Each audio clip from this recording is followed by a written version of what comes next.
Hello hi అండి, నమస్తే. నా పేరు వెంకట్. Welcome back. మా ఊరు సోది సుత్తి లేకుండా మంచి మాటలు కొన్ని, నిజాలు మరిన్ని. ఫస్ట్ ఆఫ్ ఆల్ మంచి మాటలకు వెళ్దామండి.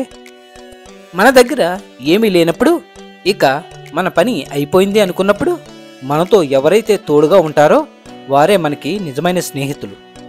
ఇక్కడ మాట్లాడేవి బంధాలు, బంధుత్వాలు కాదు, పరిస్థితులు అలాగే డబ్బు మాత్రమే. డబ్బు అలాగే పరపతితో విలువ కట్టేవారు సముద్రంలో ఉప్పు నీటి లాంటి వారు. వాళ్ళు ఎంతమంది ఉన్నా కూడా ఉపయోగం ఉండదు. ప్రతిసారి ఓడిపోయావు కదా, నీకంటూ ఒక రోజు రాకమానదు. అప్పటి వరకు మురిగే వాళ్ళకి సమాధానం చెప్పుకుంటూ పోతే చులకనైపోతావు, అలాగే పిరికివాడివైపోతావు. అందుకే నిశ్శబ్దంగా సాగిపో. ఒక్కసారి విజయాన్ని తాకేవంటే అది చేసే ధ్వనికి దిక్కులు పిక్కటిల్లక మానవు.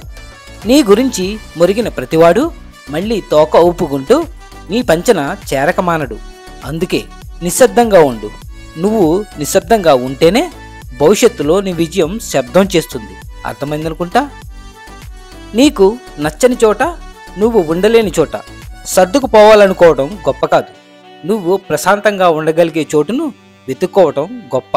గుర్తుంచుకోండి. ఎన్నేళ్లని భరిస్తావు, ఎన్ని రోజులని నీ మనసుకు సర్ది చెప్పుకుంటావు.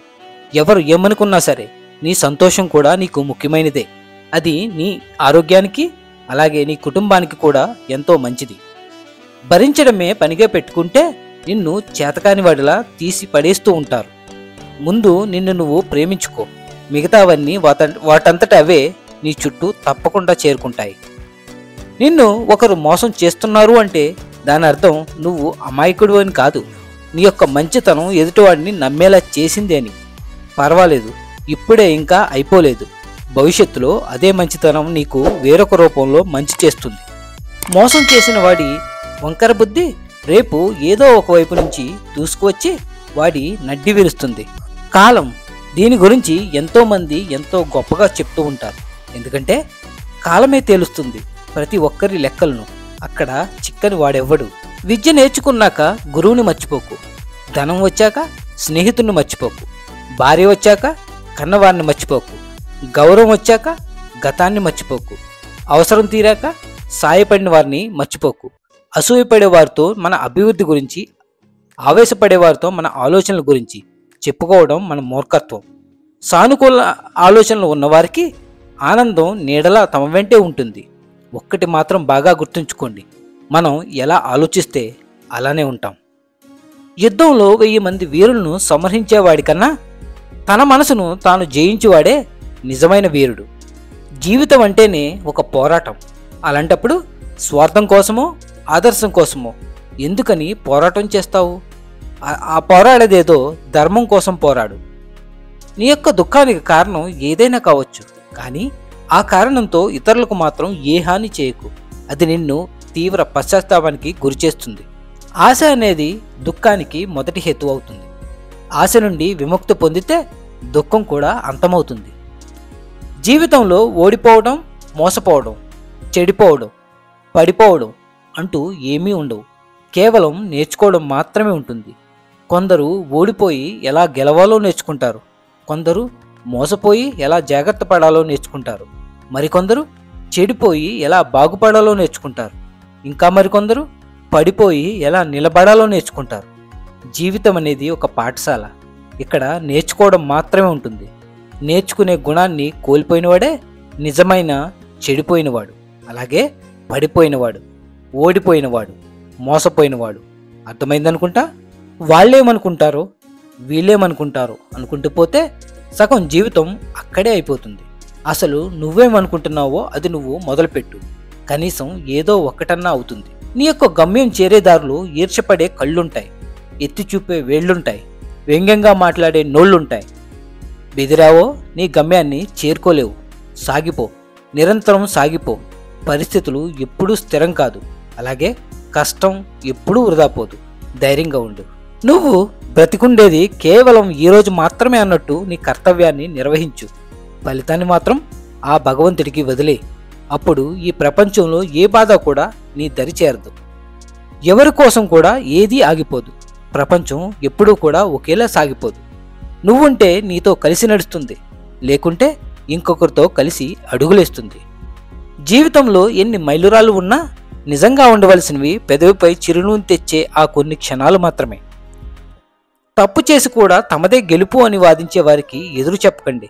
నిజానికి ఆ వాదనలో న్యాయం లేదని వాళ్ళకు కూడా తెలుసు, కానీ వాళ్ళు ఒప్పుకోరు. ఎందుకంటే అహం అడ్డుగా ఉంటుంది కాబట్టి. చుట్టం అని చెప్పుకోవడానికి రక్త సంబంధాలే కనక్కర్లేదు. సంతోషాన్ని రెట్టింపు చేయడానికి, అలాగే బాధను తగ్గించడానికి, కష్టాల్లో తోడుగా నిలబడి నేనున్నాను అని భరోసానిచ్చే ప్రతి ఒక్కరూ కూడా మన చుట్టమే. ఒకరి జీవితంలో మనం ఎంత ముఖ్యమో అనేది వాళ్ళు మనకి ఇచ్చే సమయాన్ని బట్టే తెలుస్తుంది. ఎంతమంది హృదయాలను మనం గెలుచుకోవాలి అని ఆలోచించే కంటే ఎవరి హృదయాన్ని కూడా గాయపరచకూడదు అని ఆలోచిస్తే చాలు. నీ యొక్క మేలు కోరుకునేవారు ఎప్పుడూ కూడా ప్రశ్నిస్తూనే ఉంటారు. నీ కీడు కోరుకునేవారే ఎప్పుడూ నిన్ను పొగుడుతూ భజన చేస్తూ ఉంటారు. భజన చేసేవారు కాదు, ప్రశ్నించేవారే నిజమైన మిత్రులు. అహంకారం, గర్వం, అలాగే పొగరు ఇవి నా దృష్టిలో ఎంతో ఖరీదైనవి. నాకు వాటిని కొనుక్కునే స్తోమత లేదు. ఎందుకంటే నేను చవకగా దొరికే సంతోషం, ప్రేమ, చిరునవ్వు, ఆప్యాయత, అలాగే సర్దుకుపోవడం అనే వాటితోనే సరిపెట్టుకుంటూ ఉంటాను. మరి మీరు? మనం గొప్పవాళ్ళైన తర్వాత చప్పట్లు కొట్టేవారి కంటే మన దగ్గర ఏమీ లేనప్పుడు మన వెన్ను తట్టేవారే నిజమైన స్నేహితులు. గుర్తుంచుకోండి.